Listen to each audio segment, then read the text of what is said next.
Today we're going to sort of delve into who were the women of ISIS and what motivated them to leave their homes and travel to what we now have come to know as a horrific warscape in Iraq and Syria. Were they idealists who were seeking an Islamic utopia, or were they extremists who were fired up by their hatred of the West? Or is the reality maybe somewhere a little bit in the middle and more complex? So we have with us Pulitzer Prize finalist Azadeh Moaveni, who of course has written a very sensitive and immersive book on the subject, which I will show you here. It's called The Guest House for Young Widows Among the Women of ISIS. And the book tells the story of 13 very different women who joined and endured and in some cases managed to escape life in the Islamic State. It really challenges a lot of stereotypes, and it asks some very hard questions of the West and of Western liberal feminism in particular, which I think will be of interest to the crowd today.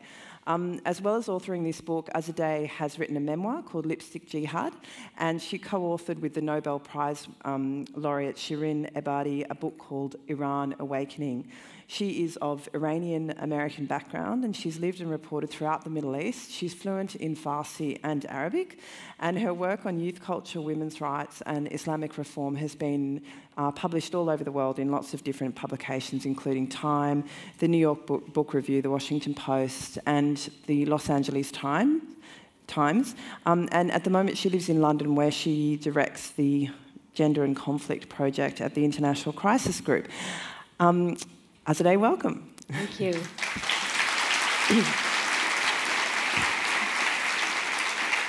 And just before we get into it, just a little bit of housekeeping. We will be asking people to ask questions in the traditional manner with two microphones. There's one over here and one over here after we've spoken for about 30 or 40 minutes.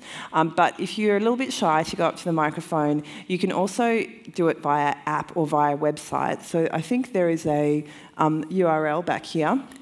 So you can go to that URL and enter the event code All About Women, and you can just put in your question via that digital mechanism, and nobody need hear your voice, but your voice will still be heard.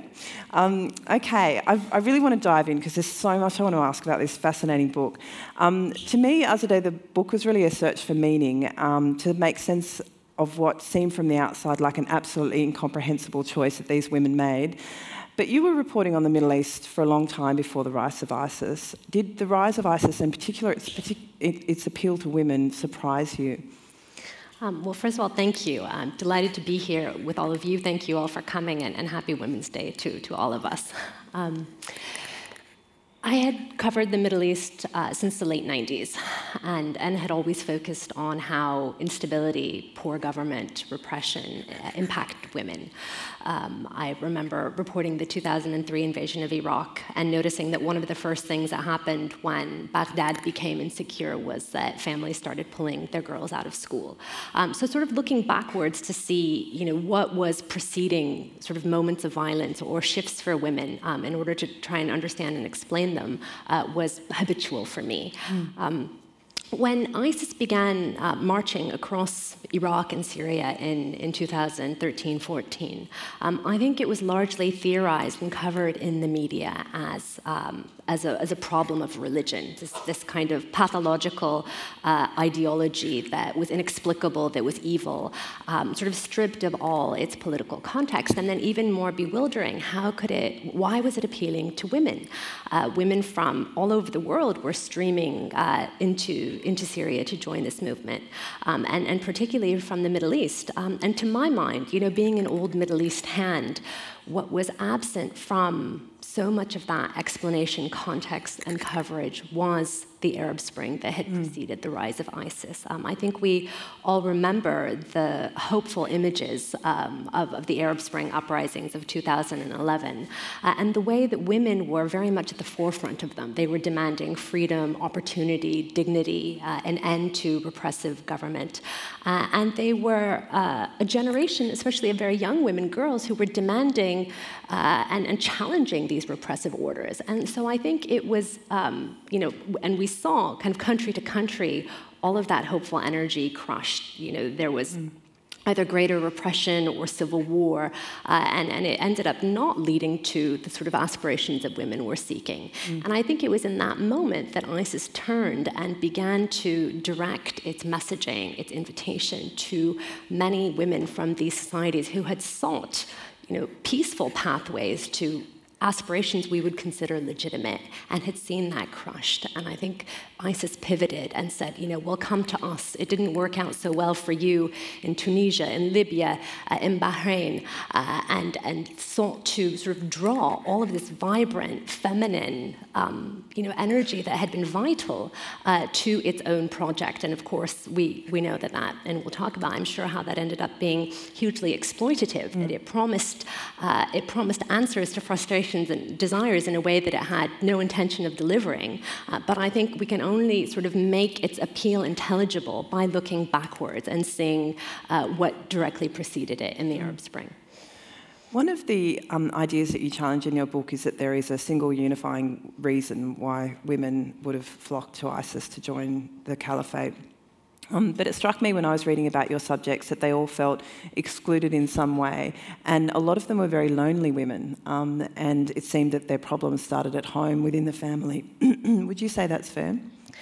I think certainly for women who ended up traveling to Syria or joining the Islamic State from the West, that was certainly very much a strong part of their background. I write about a woman called Lena, a Lebanese immigrant to Germany, who was essentially in a very abusive marriage, had mental health problems, was living in a sort of battered women's shelter in Frankfurt, very much isolated and cut off from the world, very religious, was turning to religion for some sort of solace to get through this abusive and trying time, and was very vulnerable. I think that theme, again, about applies to the girls I wrote about in London as well. Many of them, absent fathers, homes in which there was either social marginalization or absent kind of family figures that would be looking over them.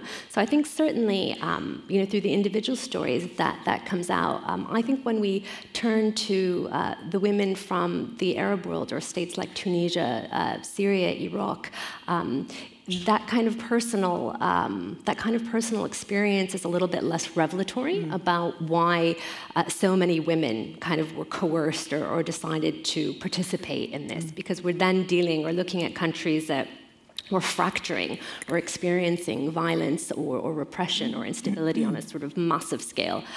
So then I think we're sort of looking at women. I write about a group of 3 Syrian women from Raqqa who were living in what became the Islamic State's capital when it took over. And they were from very stable homes. They were attending university. One of them was studying English literature. The other one was studying marketing. They read Dan Brown novels. They were completely relatable young women, kind of living more independent lives than their mothers and grandmothers before them. And their society kind of split open. Syria split open in the civil war, and ISIS took over the city where they were living. And so for them, it was more a kind of a coercive, mafia sort of force that had taken over where they're living. And their choices, I think, were very much driven by survival and safety in the midst of a country that was being riven apart. I was very interested to read in your book about the women of Tunisia in particular, who lived under a very authoritarian regime, and they felt, I think in the West we think of a place like Tunisia as being very Islamic, but they felt that they were not able to practice their religion with the freedom that they wanted to, and they were persecuted for practicing their religion too hard, if you like. Can you tell us about that dynamic and why it served to radicalise them towards ISIS? Of course. So the book opens with the story of a young Tunisian woman called Noor. And she was a teenager in the Tunisia before the 2011 uprising in which this secular dictatorship or authoritarian regime was overthrown. So in the Tunisia of the pre-Arab Spring, religion was very much used by the state in a kind of coercive way to control its citizens. So even though Tunisia was quite a religious and traditional society by and large, headscarves. Wearing a headscarf was banned in universities, in high schools, in government ministries. So you couldn't get a government job if you covered your hair. And Noor, who, the book opens with this moment. She's 13, and she decides that she, having become a teenager and an adolescent, wants to cover her hair. She shows up at high school one day with a scarf on, and she wants to cover her face too, because she's been watching sheikhs on YouTube who say that this is the right way to practice your religion. So she shows up sort of covering, and her teachers kind of look at her in bewilderment and say, you can't come into our class looking like this. And she kind of perseveres, and then she goes to the next class, and there she has a quite violent confrontation with a teacher who slaps her, who says, you have to take this off, get out of my classroom. So Noor goes home and is suspended and ends up dropping out of high school. And I think it's quite, sort of her story is very illustrative of the way in which women were controlled by this secular dictatorship, and in a way that their piety or their wish to sort of, practice their religion freely was part of the state's very coercive control of its citizenry. And then in 2011, of course, when the Arab Spring, well, it wasn't even called the Arab Spring then, it was just the revolution in Tunisia erupted, Noor came out of the house. It was as though she actually could be included in Tunisian public life. She joined this activist movement that was very conservative and quite kind of orthodox, but that demanded inclusion for women like her in education. And so this kind of story, I think we don't very often think about women living under these repressive regimes in the Middle East who are repressive in a secular manner. I think we're very often focused on places where women are told to cover up, but we haven't paid a lot of attention to the places where they're not allowed to cover if they want to, which is the sort of other side of repression in the end. It was one of the most interesting parts of your book, and it was certainly quite revelatory for someone like me. I want to talk now about the Bethnal Green schoolgirls, because I think they were part of the reason that you wanted to write this book, and they were an object of absolute fascination to the British public and throughout the West. You write a lot about those schoolgirls in your book. They were an absolute media sensation. They were heavily covered, particularly by the tabloids in Britain. Why were we so fascinated by those little girls as they left Britain to go to Syria via Turkey? There was certainly something deeply resonant about the kind of defection of those girls. I think you're absolutely right.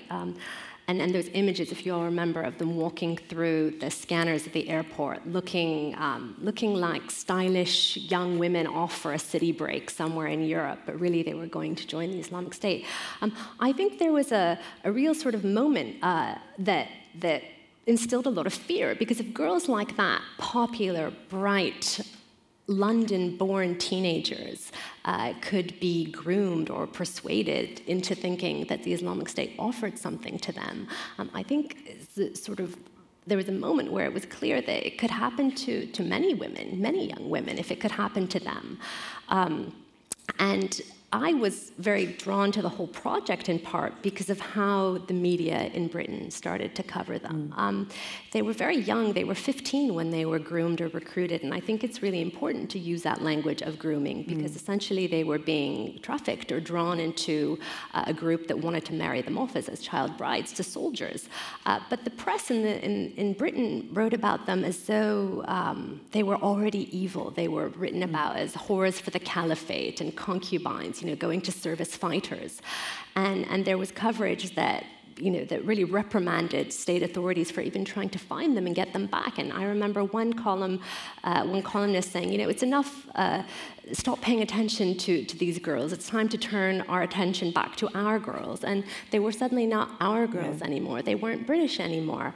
And I felt that this unwillingness to countenance the possibility that they could be victims because they were girls, they were not of age to make a sound decision, largely I think because they were not white. And I wanted to find them and write other headlines about them, and that was sort of part of the quest. And you write in the book about the failure of systems, really, that let those girls down and let their families down.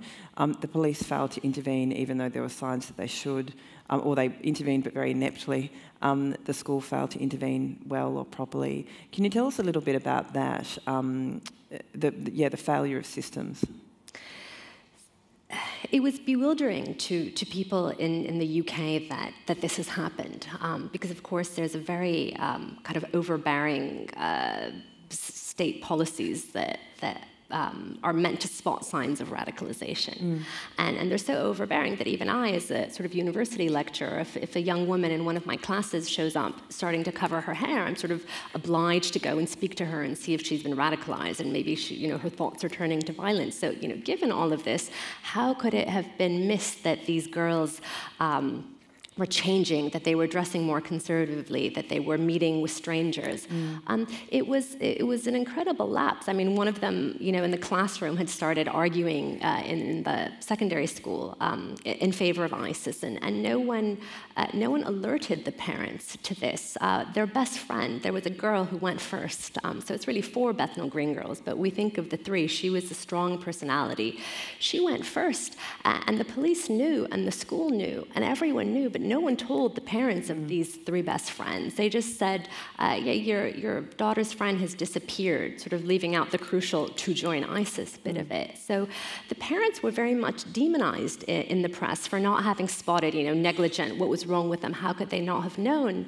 And I think the parents were a really poignant part of the story, because I think they were largely not really equipped in a way to be parenting girls in the 21st century London in such a fractious moment when this group was sort of spinning out these messages across Tumblr and Twitter and Facebook, and these girls were disappearing into their phones, and their behavior was changing. But teenagers disappear into their phones, and we don't know what they're doing. But it was blamed on the parents, who I think, looked at the girls starting to dress more conservatively, spending more time at the mosque. And these were, immigrant parents of Muslim countries, really worried that they would lose their girls to this kind of liberal society. And so they were actually, like, the signs that they should have been looking for to them were signs of safety and relief. One of the fathers said to me, she had stopped saying, she said to me, Baba, I don't want to be a fashion designer anymore. And I just thought, I was so glad. And, really that should have been the moment when he should have thought, what was she doing? But to him, it was, he misread the signal. Those girls did leave for Syria after, we really started to know what was going on there. There were images and reports of beheadings, crucifixions, mass rapes. Did those girls not see those reports? Did they see them and not believe them? Or did they see them and think that they were justified? That's such a hard and important question.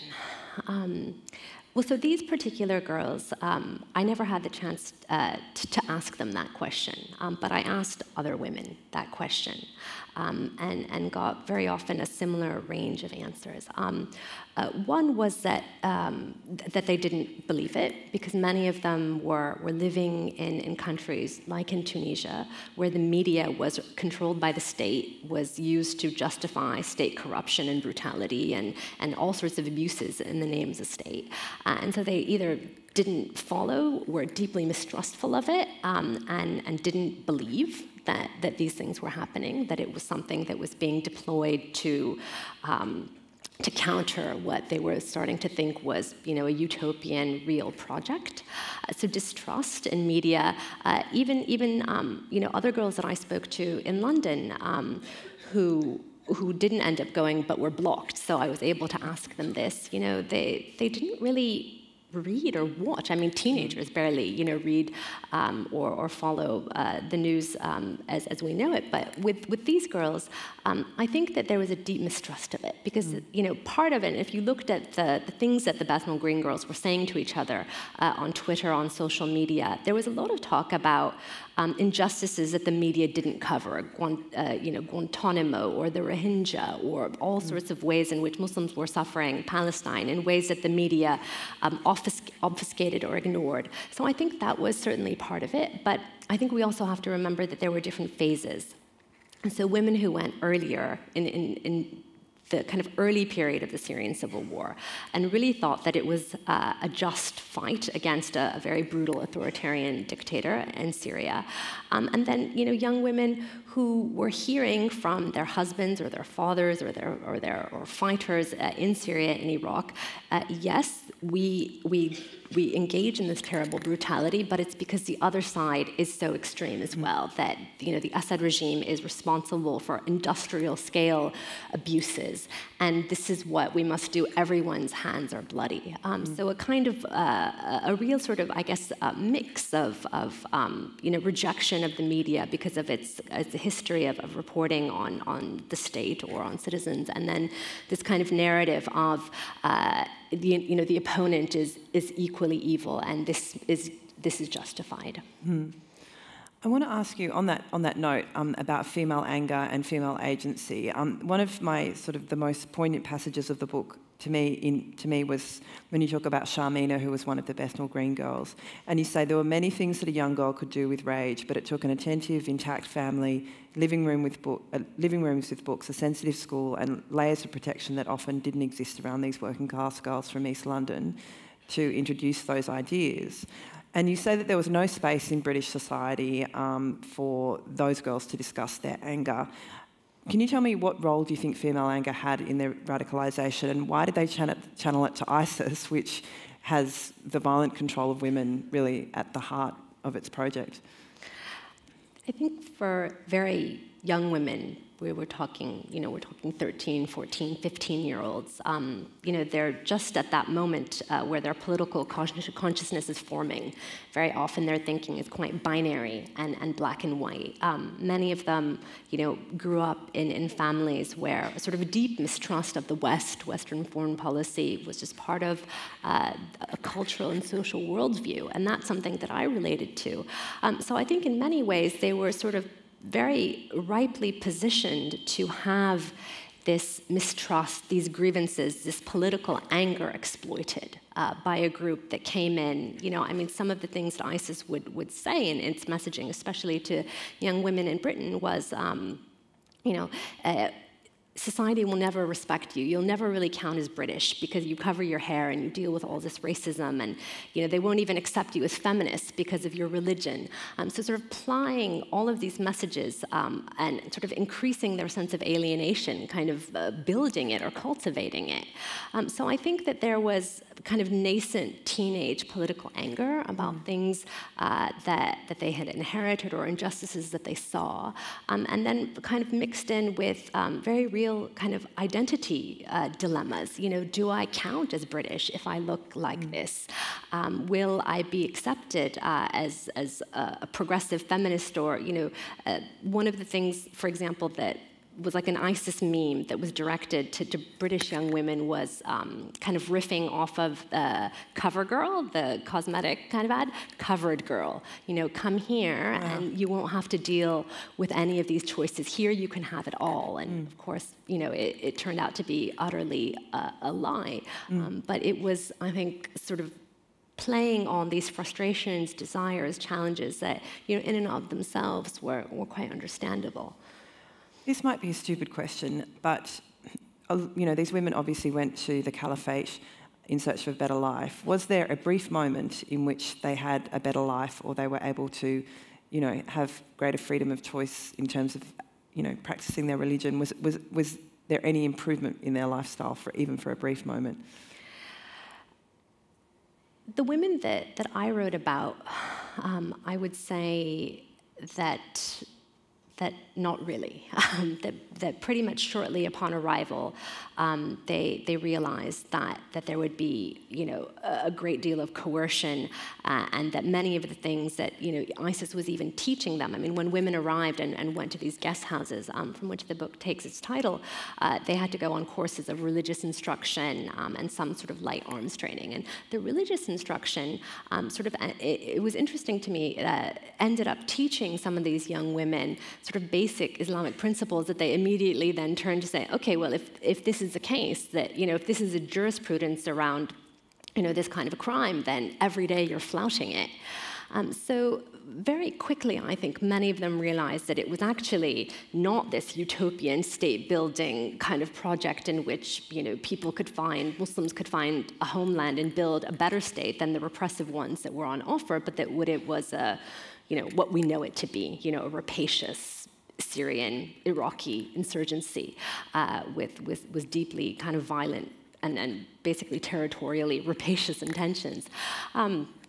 But I think the push to then sort of marry again and again also for women was one of the cruelest inflictions. I mean, I think the fact that the minute a woman's fighter husband died, she then had to remarry, sometimes without even having a grieving period. I think overall, it was an intense and an immediate kind of awareness that it was not going to be anything that was promised. And sort of sadly, one of the Bethnal Green girls, I think within weeks of arriving, called home, said, "I don't want to be here. It was a terrible mistake. Can you get me out?" And her family was trying to find ways to get her out. And she was killed in an airstrike before they could even attempt it. One of the other really interesting things about reading this book was the difference in experience that the women had based on their background. The Caliphate was an international project. Women from all over the world were there, and they had very different experiences of the regime depending on which country they came from. And there was a bit of a hierarchy that formed, and that bred a lot of resentment, particularly among Syrian women who saw, foreign women come into their country and almost overtake them in the queue, sometimes literally. Can you tell us about that? That was a really fascinating dynamic, and the first woman who told me about that was a young woman called Asma. I call her in the book. She was one of the Syrian women who was living in Raqqa that I mentioned earlier. She was the one who was studying marketing and she was so cosmopolitan. She could speak some English. She wanted to work in tourism. And her family stayed when ISIS took over the city and started to collaborate, and she was pushed to also, eventually start working with ISIS. And so her role was to go to the border and meet these foreign women who arrived from other countries and bring them in, a sort of meet and greet role. And because she had this English, she was suited for that. I mean, she was the one who first told me, because she had brought in the Bethnal Green girls. She said, I didn't understand why they were coming here. They were born in London. Why weren't they just staying home and, dating handsome English footballers? Like, why were they coming to our nightmare? Because to her country had just descended into bloody war, and her choices were largely sort of survival-based. And she couldn't fathom why they had come, and then was also very resentful of the privileges that they had. They could go to the front of the queue for bread, or they had a little bit more freedom of movement. And of course, they used that freedom of movement to take pictures of themselves and use it for propaganda and bring more women in. But there was real resentment. They took the better houses. But then you would also hear that from the other side. So all of these kind of real worldly resentments and grievances that you would expect were very much at play in this kind of in this sort of terribly violent place that we sort of don't think of as being also a place where kind of normal human things like this could emerge. Normal rivalries. I want to ask you about liberal feminism. There's several points in your book where you're critical of it, and you write very movingly of the Bethnal Green girls and say that you were struck by how the most noxious things that were said about those girls were said by other women who were otherwise identified as liberal feminists. What do you think the dynamic at play is there, and do you think Western liberal feminism has failed these women? I think it certainly failed those girls because it didn't intersect enough with their lives to be able to really view them as girl victims. It reminded me, in the UK, we had a string of stories in recent years about girls in northern cities in Britain who were sort of groomed into these sexual grooming networks and sort of kept by men for years, abused and exploited. And there was a sort of national outcry at how this could have gone on. How could no one have noticed? The police, the social workers. And many of the dynamics were simply the same. Very vulnerable young teenage girls being persuaded, don't tell your parents about what I'm going to do to you. The kind of classic behavior of an exploiter or a sexual exploiter of a young woman. And the parallels to this, I mean, to my mind, were immediate and obvious, but, you know, these girls were just simply victims, and these girls were accomplices to their own exploitation, and the only difference was their background, their religious and racial background. So I think that led to a sort of any permission or acknowledgement that they too could be victims. And I think that more widely, you know, there's a real kind of tension within liberal, white, Western feminism around what to do with religion and Islam and women who are religious. You know, can they, precisely the kind of tensions that ISIS was exploiting, you know, is there such a thing as Islamic feminism? Can you seek gender justice within a context or a movement that is deeply religious and orthodox in its own way? So I think we haven't really, I think those are challenging conversations, and we were talking about Tunisia earlier. You know, why were young women, radical, revolutionary young women, seeking change or empowerment through what we would see from a Western vantage as a sort of orthodox or exclusionary even movement? You know, how do we make sense of young women like Noor, who were part of a movement that petitioned and would have protests in front of Tunisian universities to be able to sit for classes wearing a face veil? It's sort of seeking inclusion, but from a space of such otherness. And it's very, I think, very complex to sort of figure out how to engage and think about women who are seeking maybe not even gender equality, but gender justice. And do they count as feminists? You know, are they to be supported? Are they to be criticized? I think we don't have enough of these thorny conversations. On that point, you talk about how in Britain, and particularly with the coverage of the Bethnal Green girls, that there was a tension between making sense of it all and trying to understand it, and that being too dangerously close to sympathising with these girls, and we couldn't have that. Did you develop or have any sympathy for your subjects as you reported on them over many, many years? Some of them a great deal. Some of them a great deal, and it was very hard to, at many moments, kind of be careful to not over-empathize. I mean, I think part of the challenge of this book was that these women were the most dehumanized kind of political subjects of certainly the last decade. Very little empathy at all for what could have led them to take these decisions. And so the sort of impulse to perhaps overcorrect was something that I had to be really vigilant for. But there were some who were very clearly, you know, desolate, tragic stories. The young woman Lena, for example, that I mentioned from the abused home. Some much less so, I have to say. You know, some. And perhaps, you know, this is something that happens in war, but, you know, I remember there was a Syrian woman that I met in one of these camps who had, detention camps. She had just escaped Raqqa, and she was so blithe, you know, I mean, she knew the right things to say, but in a moment she would sort of turn and say, this camp is so, they don't serve vegetables here, and there's no fish, and, you know, like had no sense, I think, really of the sort of most horrific aspects of a group that she had been a part of what they had done. So I think some, you know, in the end, and, you know, perhaps they had, you know, emerged from a society that was so fractured that the other side was dehumanized by both sides, which again is understandable to me, but is much harder to then sympathize with an individual who, you know, so easily dehumanizes others. That brings to mind to me the Australian women and children who are still over there in refugee camps in Syria, and I'm sure some of the audience members will have followed their story.